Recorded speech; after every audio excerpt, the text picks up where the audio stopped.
ProFootball.com podcast, and I'm here with my man Damon Anderson. Again, the great Damon Anderson. And Damon, we had a few interesting games last week, and we're going to get straight into Clarksburg going up to Damascus. For a while, they put up a fight, coming up short in that one. Damascus had a brilliant performance on defense. I think Damascus is a team that has its focus strictly on M&T Bank Stadium right now.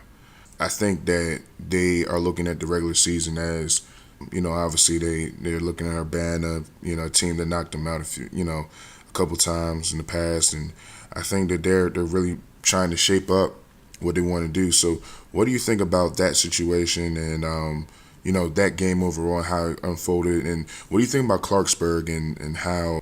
What do you think about Clarksburg and how you view them going forward and what it means, what that loss means for Clarksburg in the playoff hunt? That was an interesting game. The final score to me doesn't exactly indicate the difference between the two teams. If you just look at that final score and you see Damascus 24-6, I think the game was was closer than what the score indicated. What I mean by that is, from Damascus took the opening kickoff back, so that's 7 points right there, and then scored a field goal. So going into halftime, Clarksburg was only down 10-0. With that being said, it could have been a lot worse, but I think Clarksburg's defense stepped up a lot to keep it within reach. And then coming out of halftime, they were able to mount a decent drive to cut it to a 4-point game because they missed the extra point. And then basically Damascus's defense stepped up and took over like they've done in every game this year. I know Jake Funk and Jalen Christian get a lot of the pub, and duly so, but I think it's about time we start highlighting some of the defensive guys, which does include Jake Funk and Jalen Christian, but a couple of the other guys I think we should take notice of because they have really stepped up this year.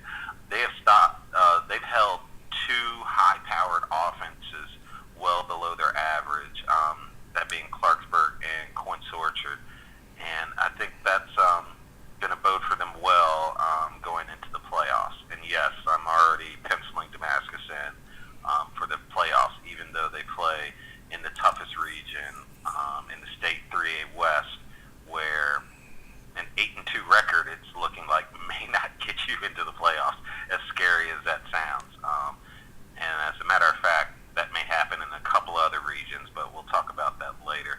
As far as Clarksburg, this is their second loss in 5 weeks, and for me personally, they have dropped out of my own Damon Anderson Elite Six, but I don't expect that to last very long. As we progress through the second half of the season, I fully expect Clarksburg to make their way back into the Elite Six.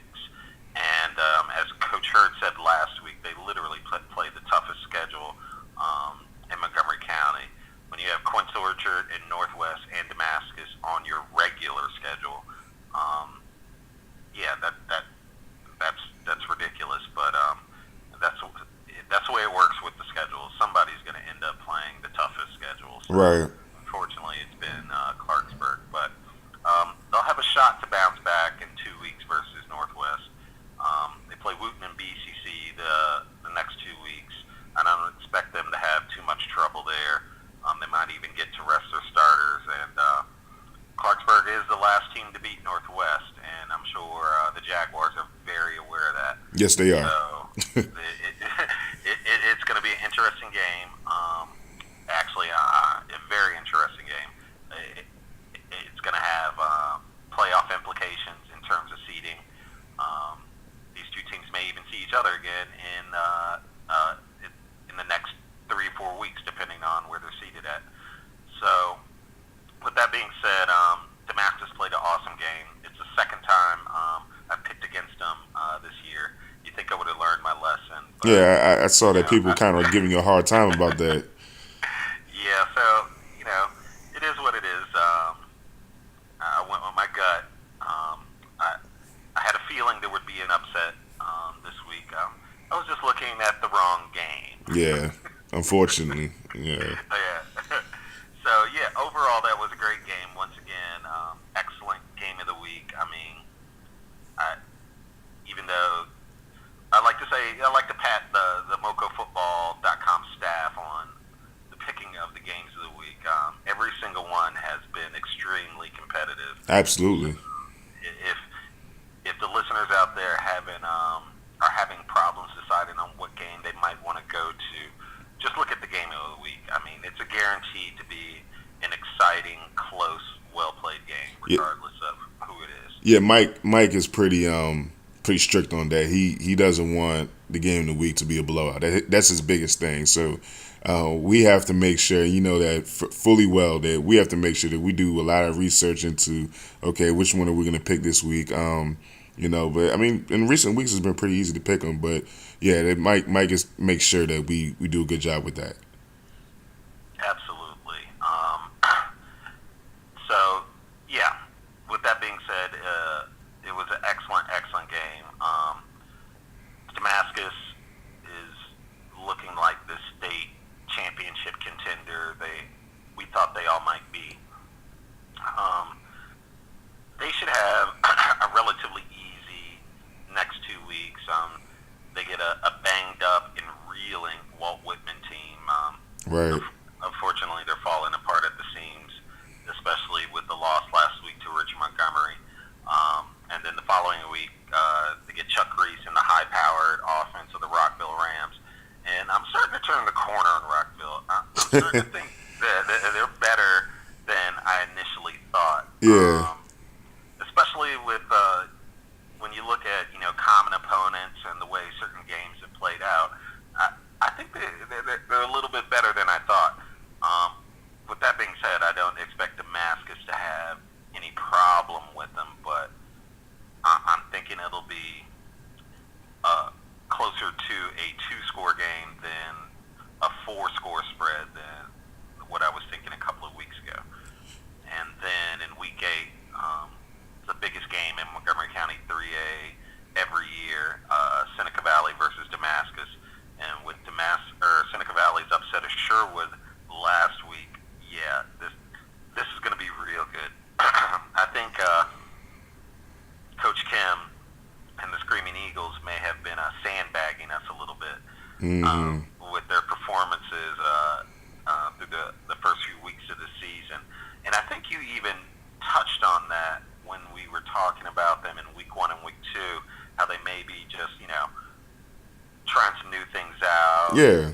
Getting some kids some playing time, knowing full well they can blow out their competition literally within a half, which is what they've been doing. And then when push comes to shove, when they played a quality team minus Northwest, which nobody has been able to touch, they stepped up big. I was really surprised.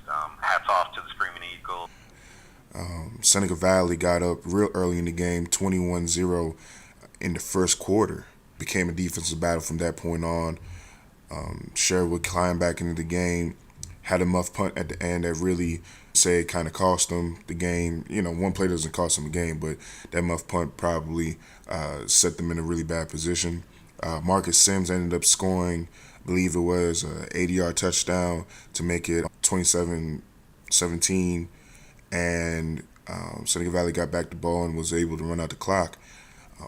In my opinion, Adrian Platt has definitely entered himself into the conversation for Player of the Year. He is a player that is carrying his team right now. In my opinion, he had over 200 yards rushing versus Sherwood, and this is not just a one-game thing. He's been doing this consistently all year, and he's not the only reason why the team is 4-1 right now, but he's the biggest reason. And if you look at that game, I think that's the Seneca Valley that we all expected to see from the start. I think that this might be the turning point for them. And hopefully this is a sign that the Damascus Seneca Valley game might be a little bit more interesting than we originally thought, 1 or 2 weeks ago. So, Damon, what do you think about this game overall, and were you surprised about the result? Was a another excellent game, almost worthy of the game of the week over Clarksburg, Damascus. But yeah, you hit the nail on the head. Adrian Platt definitely is in contention for Player of the Year. If you look at just look at the this one single game, over 200 yards on 24 carries, 2 touchdowns against a very quality Sherwood defense. But then if you expand on that and look at his performance over the season, he's rushed Yeah, rushed over 700 yards, absolutely. 8 touchdowns, and he has an 8.7 yard per carry average. Wow. Yeah, that he's literally almost getting a first down every carry. Um, so yeah, he's right up there with Jake Funk and Chuck Reese as candidates for Player of the Year. So that's just another kid to keep your eye on We might, in the Damon. upcoming weeks, We and if not the weeks, but the next couple of years. We got a lot of really good young guys throughout Montgomery County that are going to make a lot of noise Yeah, for man. the next few years coming. I mean, Damon, we might have to make a campaign, just like how the media has made a campaign for DeMarco Murray to get the ball Right. over at the Dallas. We might have to make a campaign. Coach Kim, give this man the ball, man. 8.7 yards per carry. Give this man the ball. But yeah, absolutely, absolutely. Yeah, it's ridiculous the way he's playing, and he's carrying his team. Um, you don't have to look for much more evidence than the way he performed last Friday. Um, for Sherwood, it's definitely a setback. We talked about it last week. They could afford to lose 2 games, and they still make the playoffs. It'd just be a matter of seeding. But looking at the weekly point standings in the state, the teams up in Howard County and Baltimore County, which Sherwood is a part of that region, are also playing quality ball. And if everything plays out as predicted, the loser of the Paint Branch Sherwood game will be sitting at home with an Mm, 8-2 or 7-3 record, depending on how it goes, wow. which would be absolutely ridiculous, crazy. Oh no, that would be Uh, devastating. yeah, devastating. That's the word I was looking for. No, I mean, Devastating. real quick. I mean, as a Sherwood supporter, I mean, we've had a few setbacks over the last 5 years, to say the least, and everything like that. And if you're a Sherwood supporter, you've been following the team. We finally are confident and comfortable with where the team is heading, and we feel like this is the year that we're kind of not that we're there yet, but we're gonna finally kind of get over that hump, and for Sherwood not to make the playoffs this year would be it wouldn't be fun. It wouldn't be good at all. But yeah, go ahead. I'm sorry to interrupt you, but just had to make No, that no, no, point. no problem. I know exactly how you feel. Every supporter of every school in this county has went through that at some point or another, with the exception of maybe Damascus. And even then, I do believe there were a few years they didn't make the playoffs, not because of a losing record or anything. But yeah, everybody goes through these cycles. But it's even more. There's more of a magnifying glass on it, especially the way the playoff system has changed. Um, Right. yeah, some regions are much tougher than others. We say it every week about 3A West with Seneca Valley, Damascus, uh, lumped in with the Frederick teams, Urbana, Ligonor. There was even a 2-year span a few years back where Quince Orchard was a 3A team, and they were in that region. It was Murderers Row, Right. Ligonor. I mean, even even Rockville, even though they don't play play the toughest schedule. If they finish the season 8-2 and don't make the playoffs, not to say that they could make some noise in that region, but looking at some of the other regions, they could definitely compete. But getting off track here. Back to Sherwood. They need to fix some things, and they need to fix it relatively quickly. Yeah. At this point, there is no margin for error. They get a relatively easy game next week at Magruder, but the next 2 out of 3 weeks, this could be make or break. They got Quince Orchard and Paint Branch at home. So, yeah, after next week, you might as well just start calling it the playoffs for the Sherwood Warriors, because they can lose. See, I'm not even confident in saying that. I was going to say they could lose one of those games and be okay, but the way those teams up north are playing, one of them most likely is going to be undefeated. The other one most likely is only going to have 1 loss. Lord. I know. It's going to be one of those situations where on week 10, you're going to be on social media, Facebook, making phone calls, trying to find out who beat who, and, manually adding up the points and the bonus points to see who made it in. I'm going to leave that to neutral observer to do all that. I'm not going to even. It's going to be nerve-wracking. As a matter of fact, it might come down to some crazy, weird criteria that nobody really knows except for the MPPSSAA. Lord. For those of you out there that don't know, that's the state governing body for high school athletics in Maryland. I think they do a good job overall, considering all the sports and teams and schools they got to cover. But there's always room for improvement, and it stinks, but that's the way it's going to play out.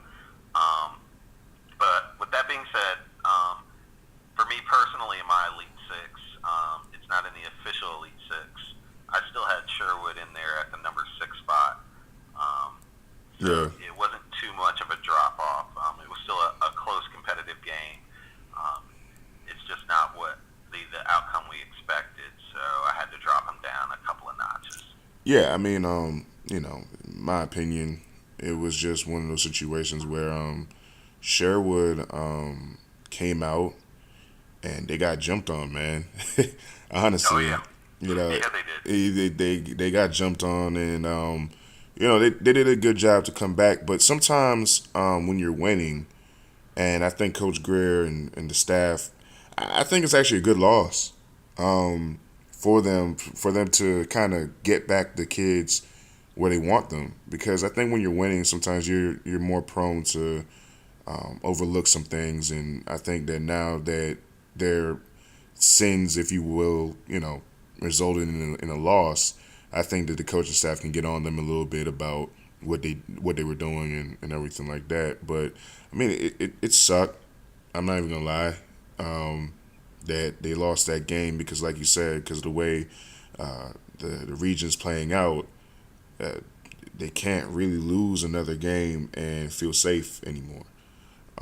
And that's kind of hard to say when you have a Paint Branch still on the schedule and you have Quince Orchard still on the schedule.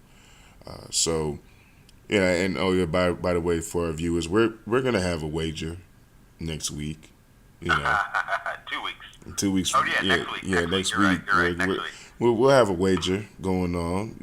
I'll let you. Gonna be great. We'll let you know what the deal is next week. It's gonna be interesting. As if you don't know, obviously you can tell that I'm a Sherwood guy, and Damon is a proud alumnus of the Quince Orchard Cougars. So we will have a wager, and we'll let you guys know what it is, and we'll go about it like that.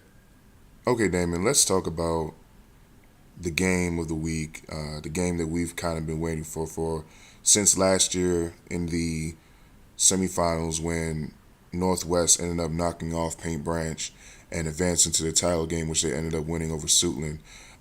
Needless to say, Northwest has been nothing short of perfect this season. They have not scored less than 40 points all season.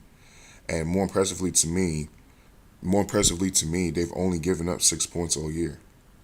I feel like Northwest is a team that is on a mission not only to prove that they're the best team in this county, but the best team in the state, regardless of classification or whatever the case may be.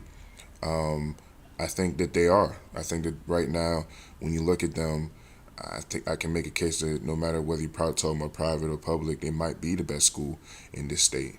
Defensively, I mean, they're a complete ball club. Defense, special teams, everything. Obviously, the offense is amazing, led by Mark Pierce. I think that, and this might be a little bit inappropriate, um, you know, depending on who you are, but I call it. I think there are two types of high school football players in Maryland. There's the ones that are M&T Bank virgins, and the ones that are not. And you can tell after a team has set foot on that field, and I'm talking about M&T Bank, that it changes them. It completely changes them, and I think that you're seeing that with Northwest. I think last year they were a great team. They had a lot of talent and everything, but after they experience a championship game, they understand what it means to be a champion, what it takes to get to that field. And when that happens, I think that takes your program to another level. Those kids that went to that game, that played in that game, you could tell that they're a little bit different, because of that experience. I seen it firsthand with my younger brother. He had a really good junior year, the year that they won states, but the year afterwards he exploded. And I'm not saying that it was all because of the fact that he went to M&T Bank. I feel like he would have had a great year if he didn't win the state championship. But I feel like that experience gave him a swagger and a confidence about himself to say, hey, I'm a champion. And when you can walk out onto the field and know that you're a champion every single week, you kind of see that see that in those kids' demeanor right now. I think that they are walking into every single situation saying, hey, we're champions, you're going to have to knock us off. And they have that swagger with them. As far as Paint Branch, I think that they're hungry. I think that they are young. They have a bunch of great players, great athletes. They have a running back tandem that they kind of discovered through injury almost because of the injury at the quarterback position. They had to rely on their two running backs, and I think that it paid dividends for them. I think that they're now a much more balanced offense. I think that they are going to give a really big time fight to Northwest, and I have Northwest winning 35-21. I think that Northwest isn't going to jump out early. Maybe 14, 17, nothing early on. I think that Paint Branch is going to claw their way back into the game, show a lot of fight, show a lot of resiliency. And I think that by the fourth quarter, I think Northwest is going to come up with a big play to kind of ice the game and end up running out the clock. What do you think about this game? What are the keys to you that for Paint Branch to pull away with this upset and go back to Burtonsville with a huge win? So, yeah, this is the obvious game of the week in Montgomery County. Two of the remaining three undefeated teams in Montgomery County.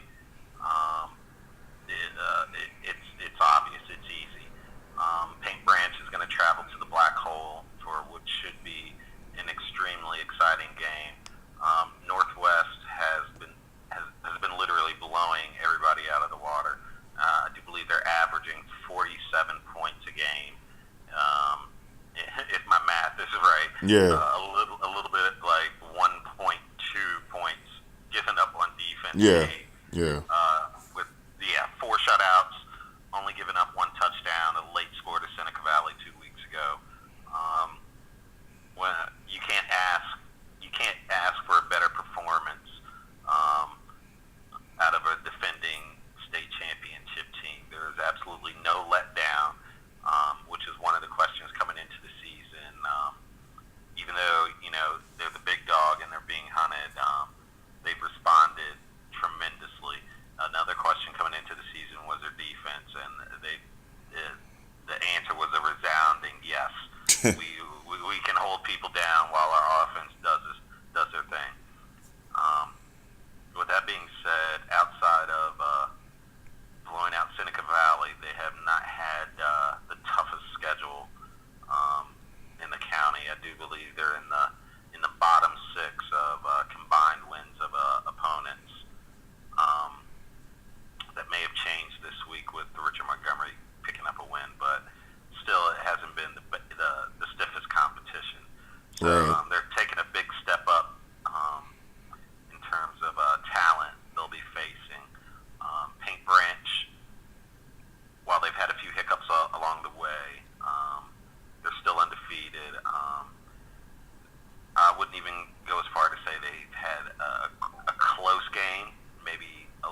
Yeah. So that's always interesting. You've literally gone 5 weeks where you're on the sidelines, playing the role of a mentor slash cheerleader for 5 weeks. Right. So it'll be interesting how they react to knowing full well, they're going to be out there for 4 quarters. I don't expect much of a drop off. A matter of fact, I'm sure a lot of them have been looking forward to this. Yeah. Um, Yeah.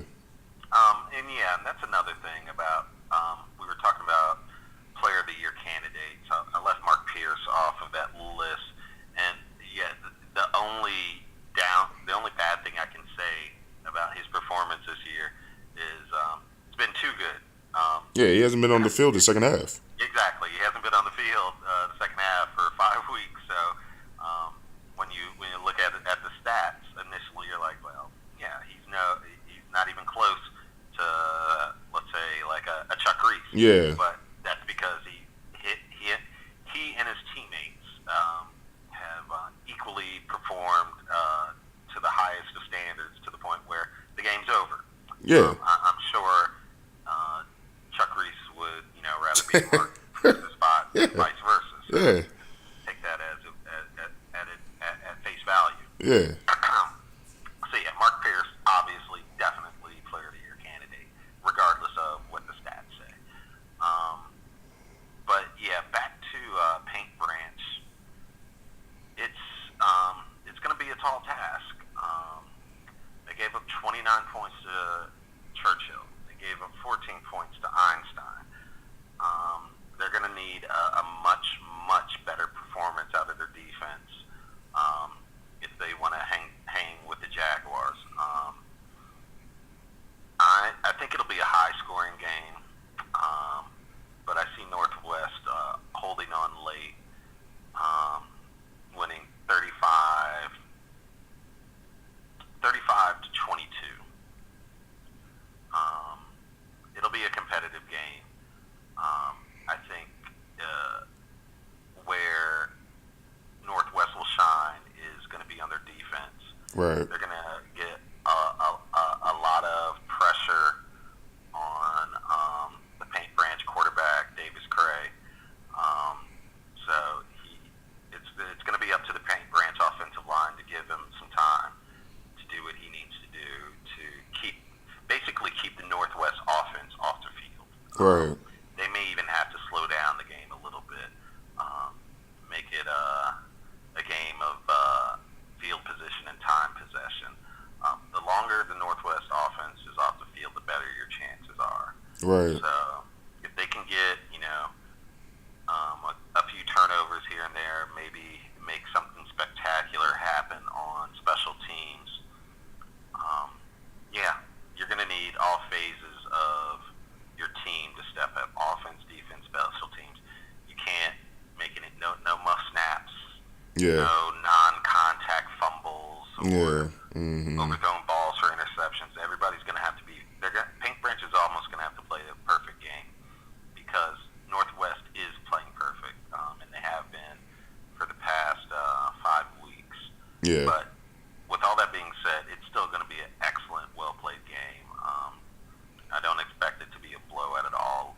2 scores or less. I can't see the Panthers laying down, regardless of what the score is, which happens sometimes. When a team jumps out, when a team that is more talented jumps out to a 24 point lead, it kind of deflates the air out of the balloon, and you can see heads hanging on the sideline. Yeah, absolutely. Regardless of what the score is going to be, I don't expect Coach Neesmith and his squad to enter that mind state. Regardless of the score, they're going to be fighting all the way to the final whistle in the fourth quarter. Yeah, I mean, if I'm a Paint Branch supporter, if I'm a Paint Branch coach, what I'm preaching right now to my team is assert yourself really, really early in the game, because Northwest is very different from any other Montgomery County team. I mean, most Montgomery County teams, they kind of play the field position game and, feel you out. And then after a while, fourth quarter, they start kind of doing what they want to do. Northwest, this is their philosophy in a nutshell. the opposing team comes off the bus or they come out the locker room. The opposing team warms up. They kick the little field goal. They come out for the coin toss. They line up for the first snap of the game. From that point on, Northwest proceeds to get you right up out of there. That's that's pretty much what it is. That's it. They don't mess around. They're not gonna try to feel you out. No, they're gonna get you right up out of there. 21-0, first quarter. You're done. We're gonna put on our little baseball hats and we're gonna sit down for the rest of the second half. That's pretty much what it is, and that's what they do with everybody. I think last year QO was kind of shocked by that. QO was kind of used to teams, dancing around with them and everything like that. Nah, Northwest had nothing to do with that. They're kind of like, okay, we're gonna come in here and, put up as many points as we can and get you out of the way and keep it moving. So I think that the biggest thing for Paint Branch is let's make sure we assert ourselves really early in the game so that I think the win for Paint Branch would be if they're within, I don't know, 7-10 points heading into halftime. I think that if they're able to assert themselves and make sure there's a close game going to halftime, I think they have a real shot. But like I said, I have Northwest winning this game and not in a dominating fashion, but I think that Northwest is definitely going to assert themselves and show that they're definitely the class of this county, maybe even the state. Absolutely.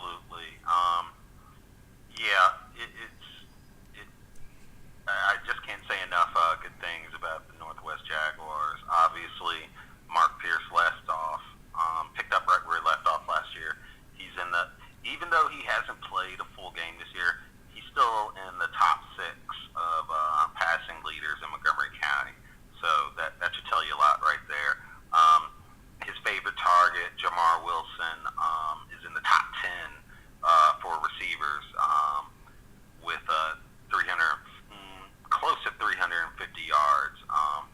Again, and that's only with playing a half of football for 5 weeks. So the offense is more than potent, and 6 points in 5 games. That's all that really needs to be said about the defense. They create tremendous pressure on their quarterback. They get turnovers consistently. Northwest is the full package and well deserving of not only being the number 1 team in Montgomery County, but the number 1 team in the state, public and private. Not according to me, according to the sports writers throughout Maryland. Right. So it's not just me saying this. There's a pretty much a consensus. So Right. that shows you what Paint Branch is going to be dealing with. With that being said, Paint Branch isn't scared. They're not shaking in their cleats. I'm sure they more than welcome the challenge. Coach Neesmith and the kids over in Burtonsville are extremely amped up for this game, and you'll be able to see it in their eyes when they get off the bus for the trip to Germantown. So yeah, it's going to be an exciting, intense game. I recommend everybody check it out.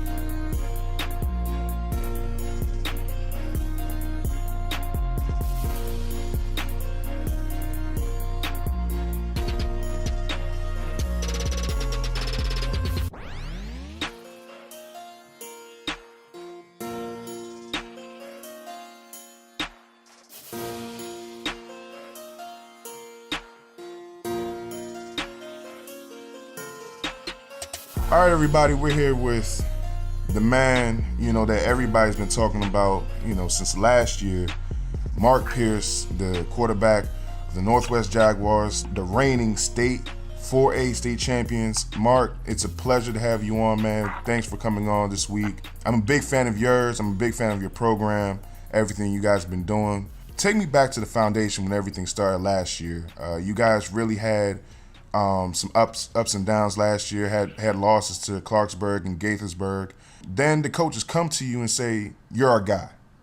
For most part of the season, you're splitting time with Josh Gills, who ended up moving over to wide receiver. What was that moment like when they came to you and said, "Hey, you're going to be our quarterback.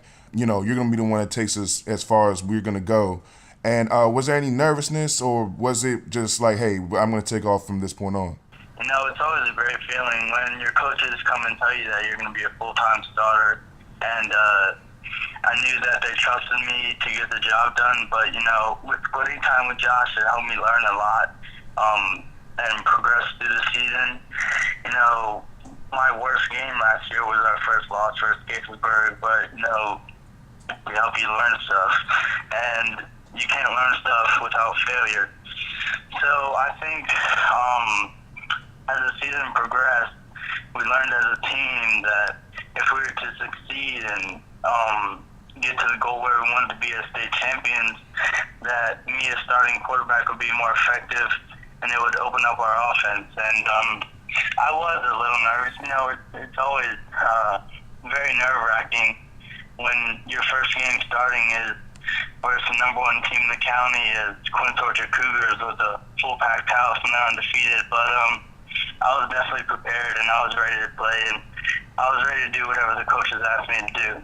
Right. And how was it, being a sophomore, walking into the locker room saying, "Hey, I'm gonna have to command the respect of my teammates now"? How was that, being a younger guy, walking up to seniors, having to get them in line and things like that? As a sophomore, like last year, a lot of people asked me how it felt because I was so young. I was only 15 years old. But that only means I can improve from there. We had a great bond with all of our teammates last year. All of our seniors, they started from the bottom. They were freshmen when Northwest was 1-9, so they've been through it all. So Right. It was good to have them by my side, and I could ask them a lot of questions. Josh definitely helped me. Coach Carey, our offense coordinator, guided me when I needed help. So it was definitely great to have. We had a great group of seniors last year, and they were great leaders, and they definitely helped me because I was so young. And we also had a lot of other young kids on our team too. We had a lot of returning starters this year, so they didn't just help me, but they definitely helped our whole program improve and helped everyone on the team. Right, absolutely. And you mentioned it, the victories over QO and route to the state championship game. What was it like beating QO those two games and then now standing on M&T Bank Field, getting ready to play the biggest game of your life?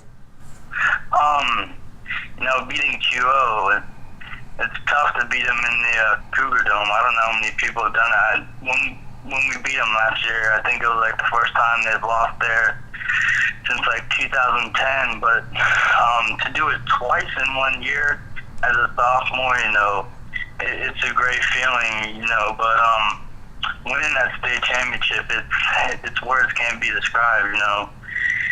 We worked so hard through the whole year, and it's just everyone doubted us. Nobody knew in the beginning of the year that Northwest would be playing for a state championship come December. So Right. It was definitely great to prove a lot of people wrong and to shock the world. So after that game, right, of course you were happy and everything like that. How quickly did you transition from, okay, we won the game, everything like that, to, okay, I got 2 more years to go ahead and do this thing? And was that more of an exciting thing, or was it more of like, I wish that this could have been my senior year and, I could just go out on top like, Ray Lewis or something like that? It was very exciting, to know that we had so many people returning, and we did know that we were going to be a very strong team this year, and we did understand that we were going to be the hunted this year instead of the hunter. We're going to be at the top. People are going to expect us to win every game. People are going to expect us to beat teams like we are now. But it didn't take long for us to realize that we had to get back to work. We started workouts right when January started. We were definitely happy about the state championship, so celebrating a little bit through December, but we're up and rolling with all of our workouts, all of our lifting, and we're definitely excited for this year to come. And talking about this year, going into the year, there was a lot of hype around you and your team. Like you said, you're returning a lot of starters and guys that contributed a little bit last year, and in the case of EJ Lee was one of the bigger reasons why you guys won the state championship. Did you guys feel like this year could be a year where a record-setting year, whatever the case may be? And if so, what were the steps that you guys were taking to make sure that you guys stayed focused? Because, I mean, through the first few games, man, the focus that you guys have shown is just unbelievable. So what were the steps that were taken to say, whether it's the coaching staff, whether it's within the locker room, to say, okay, we're going to stay focused, we're going to stay, eyes on the prize, which is the state championship? Yeah, I think our team realizes where we stand and what people expect us to do, and that every team is going to show something different than what they do in film, and how we prepare might not be what we see in the game.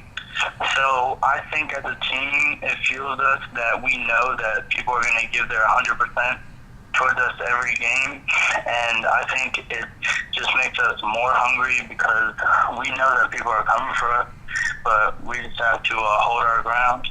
But with the record setting, our offense is on a good track right now. Right. I don't know what any of the records are. I really don't know how many points per game the state record is, but we just try to execute every game to our full capability. We like to score a lot of points. We'd love to score over 40 points each game, but there's going to be these tough games coming up that right. We might not be able to score those 40 points, and that's when our defense steps in. But one major thing for me is trust. I trust my defense to give me the ball back. Our defense's job is to get us the ball back as quickly as possible, because we do have a very high-powered offense. So I trust my receivers to run their routes. I trust EJ to make the right cut. I trust our linemen to protect me and block for EJ. So we just have to execute to the best of our ability and keep working and progress to get better each week. Talk about that trust you've developed. Obviously, you lost, in Watson and Gills, two really major pieces to the championship puzzle and two major pieces to that wide receiver core. It looks like you guys haven't lost a beat. Talk about what kind of things you guys did in the offseason to gain that kind of trust over the offseason and going into this season with the new wide receivers you had to break in. We use 7-on-7 as a big part for us to grow and develop as a team with team chemistry, particularly for the offense. Most people think that 7-on-7 is kind of useless, but right. It's very helpful with us because we have a spread offense. Right. And it definitely helps with me and the receivers if we go out there every day and all the tournaments and the games at Seneca. And, we just run our routes, we practice our plays, and that definitely shows in the regular season. So, all the off-season stuff, it was good. It was great because we didn't lose a passing league game. So right. It definitely helped us when 2 days came around and we were running the same plays as we were during passing league, and we didn't really slow down because everyone knew what they were doing. So the off-season definitely prepares us well for the regular season, because it's tough when maybe one kid isn't there or they came late and they have to learn the whole new offense. But right. with our team, everyone knows what the plays are. Everyone knows their roles, their assignments. So I trust my receivers to run the right routes all the time, and I definitely trust them catching them when they're open. I'm going to give it to them, and I hope they catch it. But we have a pretty strong group, very talented, and also with the trust, our line. We have four linemen returning, so right. I definitely trust them. They're very experienced, and that's how EJ's emerged this year, because our line is so strong. Right. So it's definitely great for experienced players to know what they're doing already. So we're a step higher than we were last year. You guys haven't lost anything football related in about 3, 4, 5 months, man. You guys don't know what it means to take an L right now. You guys are 5-0. going into a really tough game versus a really good opponent with Paint Branch. Talk about this game. This is really like your first real. I wouldn't say test because Seneca Valley, is proven to be a good team too. But this is the first real game where everybody's looking at you guys like, hey, this might be the one where you guys might struggle a little bit. Talk about this game and how you guys are preparing and how excited you guys must be to finally kind of be in the spotlight a little bit, and people kind of talking about a matchup that you guys are involved in for the first time in the year. Yeah, Paint Branch is a very strong team. The film shows it. They're disciplined, they're fast, their defense is scrappy. Their coaching is great. Naismith does a good job over there. So I think it's definitely going to be our toughest test so far. With it being game of the week, you have two 5-0 teams that are competing and working to do the same thing. So I think it's definitely going to be our toughest test. But I think if I were to compare ourselves to any team in the county, it would be Paint Branch, considering we're on similar defenses, similar offenses with the spread offense. Right. So, we're definitely looking forward to this, and it should be a great one because they have a lot of talent, we have a lot of talent, and the game's getting hyped up, so I hope it's a good one. And finally, before I let you go, a lot of people talk about your swagger, your overall demeanor, and how people kind of, I guess your teammates gravitate towards it. You have a certain confidence about you and a competitiveness. And just talk about that for a second, how your brother, Luke, has kind of contributed to that, and also your dad, the defense coordinator over there and D-line coach, how he's kind of contributed to, your attitude and your swagger and everything. My dad's been coaching me since I was 6-7 years old. Me and my brother have been playing football since we were 4 years old. So we just grew up football players. He played football in high school. My family played football in high school. So we just grew up being competitive. We grew up and we knew how to win games. I don't think in Little League I ever had a losing season. So I'm not used to losing. So with that said, I do everything I can not to lose. Right. My team and I, losing sucks. Right. And we just because we've experienced it before, it sucks. Last year on our senior night, Clarksburg came into the black hole and just beat us. Right. They just beat us. So it was a terrible feeling. But with that said, that loss, I think, was potentially the best thing that happened to us last year. Right. It definitely opened our eyes, and we were just rolling after that. But I like to have a lot of confidence. You always have to have a lot of confidence. You never want to go into a game thinking, oh, you're gonna lose the game, or they're better than you, so you're not capable of doing this or doing that. Right. You always want to think that nobody can stop you, and that you're the best player on the field at every moment. So, right. As a player, as a competitor, you always have to think that you're going to do everything possible that you can to help your team win. You can't be selfish. You have to do your job and your job only, and trust that your teammates will do their job. So when it gels together, it should come out with a win. So we expect a lot from every single person on our team. We practice hard each week. We prepare very well. Our coaches prepare us very well each week. We're in film every day. We're breaking down stuff, and it shows. Right. It shows, and we work very hard, and we take pride in being Northwest Jaguars. So we hope to keep it rolling and keep this streak going.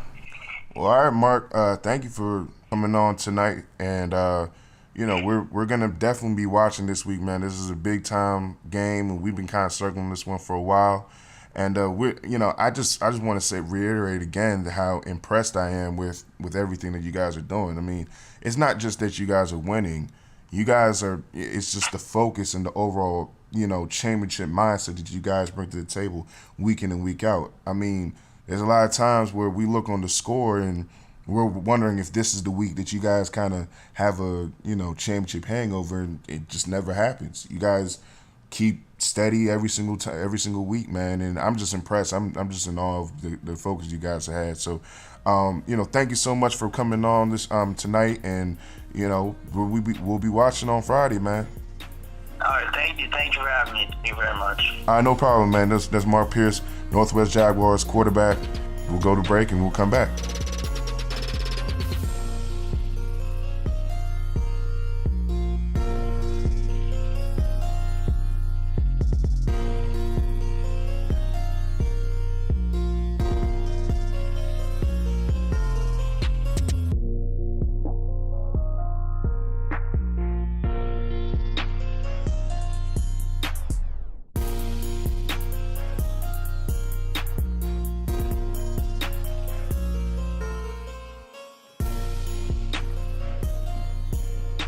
Our next game we're going to talk about, Damon, is I guess you can call it a surprise game with a definite surprise team in it.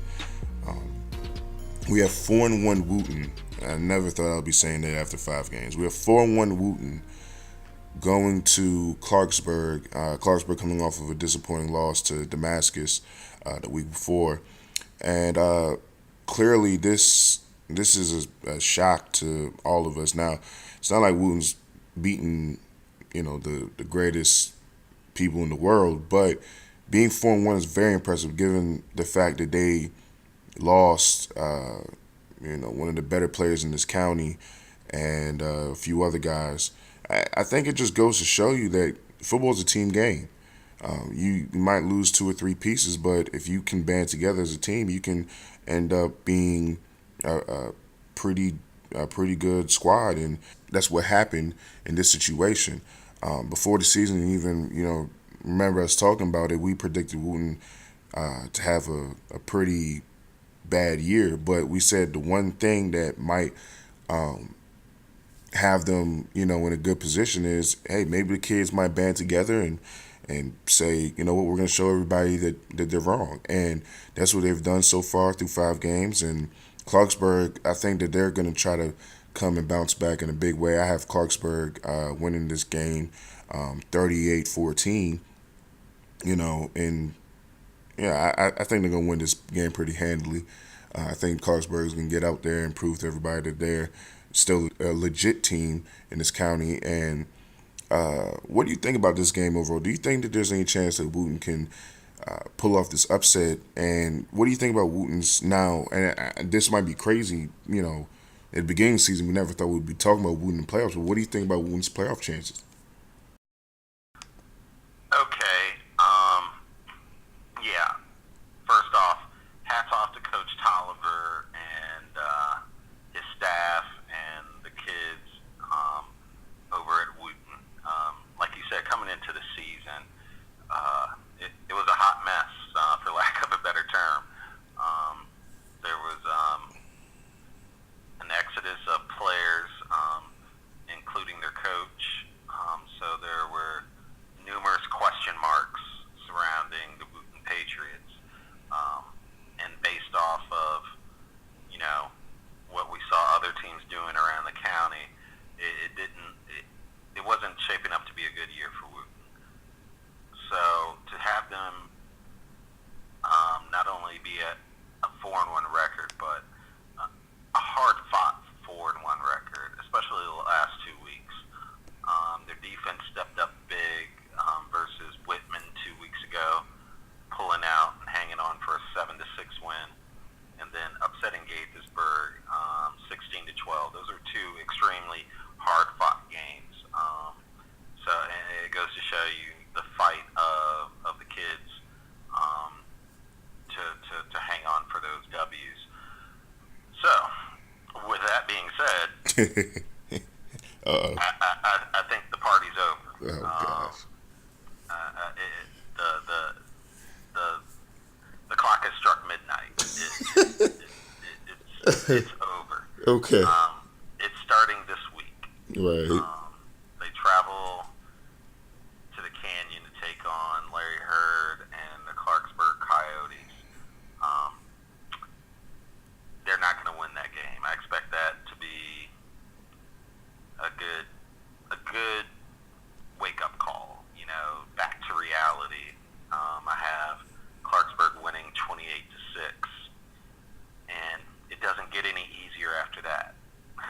Mm-hmm. The week after that, they get Northwest at home. Oh, jeez. We've talked ad nauseum about the quality program that is Northwest Jaguars. They're not winning that game. Yeah. Next week they travel to Rich Montgomery. It's a possibility, but Yeah. Rich Montgomery. They're hitting the stride, aren't they? Yeah, they're hitting the They're stride, 3-3. man. They are improving. Yeah. This is a team that will put points on the board, and if you're not careful, you're going to be in a hole that you can't get out of. Yep. Ask Walt Whitman about it. It happened to him last week. Yep. And then after that, Wootton gets Rockville, who is just a better version of Richard Montgomery. Yeah. They put a lot of points on the board, and like I said earlier, I think they're a better overall team than I was giving them credit for. I think their defense can hold a team like Wootton down. Yeah. And then they close out the year at Quince Orchard. So if I'm looking at Wootton's schedule realistically, this is as good as it gets, and that's awesome. I mean, if they finish the season 4-6, my hat's off to the kids and the coaching staff. That's a great season. That's 2 more wins than you basically doubled the win total than I was willing to give, and I had to be poked and prodded to pick them to win 2 seasons or two games before the season started. So Yeah. all that, Wootton and Coach Tolliver again have done a great job. I think they're headed in the right direction, and I expect them to improve in the coming years. So, and you're playing Clarksburg. They're coming off of a rough loss where they made a lot of mistakes against their crosstown rivals, Right. or the crosstown neighbors and rivals in Damascus. Yeah, they're angry, they're upset, Yeah. and they want to take it out on somebody. Right. Unfortunately, it's going to be the Wootton Patriots. Yeah. Mm-hmm. Matter of fact, 28-6. I'm sticking with that score. They might get a score late, but Right. I was almost going to go with the shutout. But I think Coach Herter call off the dogs at some point. Mm-hmm. Wootton might be able to squeak in a touchdown here. But yeah, I mean, even though we're on week 5, this is more than I expected from Wootton, and they've done an awesome job. Matter of fact, if it wasn't for the Blair Blazers, I would give them, my mid-season most improved team of the year award. But Blair definitely has that hands down over everybody. Yeah, I mean, I completely agree. They surprised me with that 4-1 record, man, but this is going to be tough coming up. Really tough. The Wootton's second half of the schedule, that's pretty ridiculous. You know what I wonder, Damon? Honestly, I wonder if when they're making the schedules in that little secret room that they have over there in the county, if they're like laughing when they're doing it, like haha, like this is gonna be funny, like I think. Absolutely. Somebody in Montgomery County Public Schools definitely has a sense of humor. Yeah, I think it's like a sick joke. Schedules and the way they shake out. Yeah, I think it's like a sick joke that they're doing. Like they take some kind of like weird pleasure into making these weird schedules, and I don't know. Let's move on to the next thing.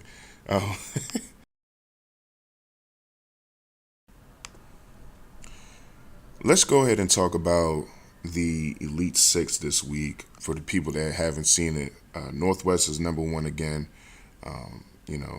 Fifth week running. Going to the 6th week.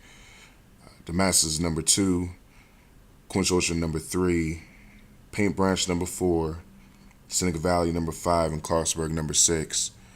A lot of people that I talked to, Damon, said that they believe that Damascus should be number 1 in the county because of the fact that they have the two most impressive wins in the season so far. They have had the most impressive resume. Now, I do agree with that. I do agree that they definitely have the most impressive resume in the county so far, and they've looked impressive. But when we, have preseason rankings, and Northwest was number one across the board, and for rightfully so because they're the defending state champions. And when you have Northwest performing the way, it's not like Northwest has shown any slippage whatsoever. They haven't shown any reason why they should lose that spot. I think that Northwest should be there as long as they're undefeated and they're still putting up the numbers that they're putting up.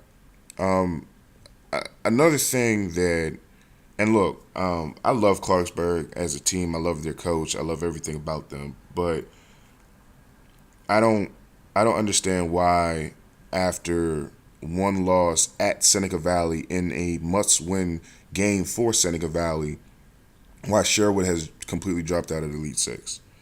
And you have Clarksburg with 2 losses still in the Elite Six. I don't understand that. Now, you can say that, the 2 losses that Clarksburg have are quote unquote good losses, but at the same time they're losses. And, one loss was at home, a game that they probably should have won, came up a little bit short. And, the other loss was to Damascus, and the offense didn't really look that great in that one. So, in my opinion, losing a game at Seneca Valley in a must-win game for them, if Seneca would have lost that game, they would have been pretty much out of the playoffs at that point, because I don't think anybody would predict them beating Damascus. So 7-3, they're pretty much out, and I believe they knew that. So they won a game that they had to win, they had to have, and it's not like they totally blew Sherwood out, out of the water. The first quarter, Sherwood's defense struggled. They came back into it. They had Seneca Valley punting to them. If they would have, controlled that, it was a close game at that point, and Sherwood would have gotten the ball and would have had the ability to cut into the lead even more, and probably made the game a lot more interesting. So, what do you think about just the Elite Six overall? And did you agree with everything that is basically on there right now? So yeah, this is the first week. I think since preseason, my personal Elite Six hasn't at least had the same teams, if not just a different order. As far as the Damascus Northwest argument, who should be number one, I understand and I give merit to what some of the Damascus supporters are saying. They've definitely played a tougher schedule and beaten more quality teams than Northwest. But at the end of the day, Northwest is the defending state champion, and while they're not playing the caliber of opponents Damascus is, Northwest is literally manhandling them. There hasn't been a close game yet. Right. We'll get a better idea of what we're dealing with after this week, but for me, if you're the defending state champion and you still haven't lost a game, you're number one. Yeah. To quote a famous professional wrestler, to beat a man, you got to beat the man. Absolutely. And even though I don't like to give too much credence to scrimmages, Damascus and Northwest did have a scrimmage during preseason. Yep. And Northwest looked to be the slightly better team. So, Yep. I mean, that's all we have to go off of, unfortunately, since the teams don't match up during the regular season. Yeah. So it is what it is. It just may be one of those years where, we have 2 great teams that have a strong chance of winning the state championship, and, only one of them is going to be number one. And if Northwest runs the table and they're 2-time defending state champion, they're going to still be number one, regardless of what Damascus does. In no way does that take away from Damascus's performance, but fortunately, you can only have one number one. So yeah, the number one, number two slots are the same in the official poll and my This is where it starts getting a little different. I have Paint Branch as the number 3 team in the county. Okay. Quince Orchard. I just I give a lot of credence to being undefeated, regardless of who you're playing. Right. I know there are some people out there that would rank, a 2 and 3 team over an undefeated team if they were playing, the best teams in the country. But I just don't subscribe to that theory. I mean, Right. if you're going to do that, you just might as well just keep them in the same spot and just say, oh, their schedule is better than everybody's. Right. Right. I mean, at what point what's the line? 4 losses, 5 losses? Yeah. I mean, so I just rather not deal with it. Paint Branch is undefeated. There are 3 undefeated teams in the county, and there are 1, 2, 3 in my personal poll. Okay. But I totally understand why the other voters in the poll gave Quince Orchard the number 3 nod. Their one loss was to Damascus in a relatively close game, and they pretty much beat down everybody else outside of Clarksburg in week 1. And they seem to be on a roll lately. For the number 4 spot is the aforementioned Quince Orchard Cougars. So basically, I just have the 3 and 4 spots flipped. Right. And literally only because Paint Branch is still undefeated. So depending on how this weekend shakes out, my personal poll may be in line with the top 4. For my number 5 spot, I agree with the rest of the voters. I have Seneca Valley. We talked about the game earlier. They came in and, from the opening bell, hit Sherwood with a couple of flurries, and the Warriors were unable to recover. And based off of their record and their previous performances, there's no argument that they're one of the top 6 teams in the county. They've blown out pretty much all of their competition. The only hiccup was against Northwest, which again, nobody so far has even come close to them, so there's no shame in that loss. Right. The number 16, I have the Sherwood Warriors. For me, that one loss does not drop them out of the poll. With Clarksburg also losing last week, Clarksburg at 3 and 2, Sherwood at 4 and 1. I gotta give Sherwood the nod for now. We'll see if that remains true over the next few weeks. Sherwood definitely has a tougher road to toe than Clarksburg, closing out the second half of the season. So those 2 teams may flip-flop, but Clarksburg is my on the bubble team. They're right there on Sherwood's heel for that last spot. So overall, pretty much the same. Just a couple of flip-flop teams, and Sherwood over Clarksburg in my personal poll. Yeah, I mean, when Mike came up with the Elite Six, when he cut it down from 8 to 6, I mean, this is kind of what he envisioned.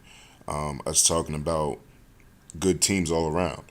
We're not talking about bottom feeders, for that 6th spot. We're talking about really good teams in Clarksburg and Sherwood, and I think it served its purpose, man. And it's a great discussion. It was just a great discussion this whole week, man, and I'm excited for these games, and I think that we're gonna get a very, very exciting one with the Paint Branch and Northwest, and Wootton and Clarksburg is gonna be a one to just keep an eye on, just in case something weird happens. And next week we got some other major matchups, but if you're not doing anything, you're just straggling around the Montgomery County area and you want a game to watch, head over to the Black Hole. All right, go ahead. Before we go, I just wanted to mention a game that a lot of people may not even know is happening or may not be interested in, and I hope you change your mind. If you can't make it out to Paint Branch, Northwest, or Clarksburg, Wootton, or any of the other quality Montgomery County matchups, you may, if you don't mind traveling a little bit, you may want to check out Walter Johnson, Fort Hill. And it's not because I expect this to be a close game. No, listen. A competitive game. We're not saying that at all. If you drive all the way out there and it's a blowout, don't say Kevin and Damon said it was. No, that's not what we're saying. Okay. I'm saying this, and I'm not saying this because this is a rare, out-of-county game for Montgomery County Public School. I'm saying this because the Fort Hill Sentinels have literally hands down the best football atmosphere in the state of Maryland. The Fort Hill Sentinels, based out of Cumberland, Maryland, are the closest thing you're going to get to a Texas or Southern style football feel. During the preseason, we talked about the Poolsville and how they have that small town feel, and the entire community comes out to support them. Fort Hill takes it to another level. I mean, this is literally like Friday Night Lights. The town shuts down. You have alumni going back to the 70s showing up in the field. Let's put this into perspective. I do believe Fort Hill Stadium, forgive me if I forget the name, it's not called Fort Hill Stadium, but the stadium that Fort Hill and also Allegheny High School play at, I do believe is paid for, is a public stadium. It's paid for by the taxpayers. So that shows you how serious they take their high school football. Yeah. In addition, they have a reserved seating, almost like a season ticket format. So if you go up there and you think you can just sit anywhere, be prepared to have a tap on your shoulder because the people in that area pay a nice bit of cash for those reserved seats. But with all that being said, it is an excellent atmosphere. Even though the game may not be that competitive, and this is a 1A team. Matter of fact, the best 1A team in the state and have been for several years now. Even though they're 1A, they can compete with any school in any classification. But it's definitely worth something checking out. If you can't make it up this weekend, at some point in the upcoming years, I highly recommend anybody that's a fan of football to go up to Fort Hill and check that atmosphere out. It's something you'll come away thinking, yeah, I wish we had something like this in Montgomery County. Well, I mean, that's a good little tidbit right there, Damon. I mean, I've heard about that atmosphere myself, and that's definitely on the bucket list. I'm definitely gonna try to get up there for a game and check that thing out. Well, guys, that's all all the time we got for today, and thank you for listening, and come back next week, and see you guys later.